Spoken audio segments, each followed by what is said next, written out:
عبد الملك عقيل فاضل يحتفل بزفافه الميمون.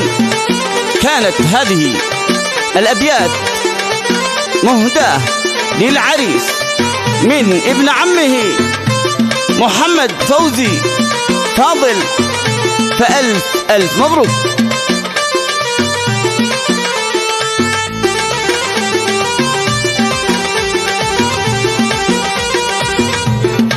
من كلمات محمد فوزي فاضل.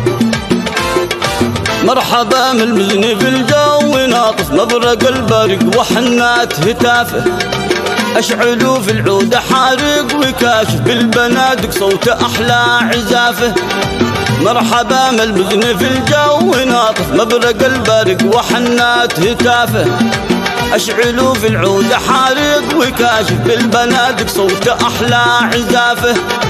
للعريس اللي يدرس الصفايف فرحة تظهر ببسمات شفافه، للعريس اللي يدرس الصفايف فرحة تظهر ببسمات شفافه. بان رج العود بنار القذايف، فرحة ابن فاضل ليلى زفافه. بان رج العود بنار القذايف، فرحة ابن فاضل ليلى زفافه.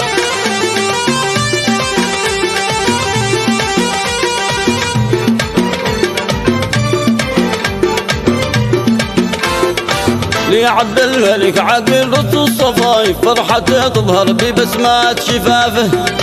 بان رج العود بنار القذايف، فرحة ابن فاضل ليلى زفافه. لعبد الملك رص الصفايف، فرحة تظهر ببسمات شفافه. بان رج العود بنار القذايف، فرحة القريب ليلى زفافه. ردديها يا الجبال النوايف وانشروها في جميع الصحافة، ردديها يا الجبال النوايف وانشروها في جميع الصحافة. وارحبوا يا اهل الوفا والعرايف لديار العز اهل الكرامة، وارحبوا يا اهل الوفا والعرايف لديار العز اهل الكرامة.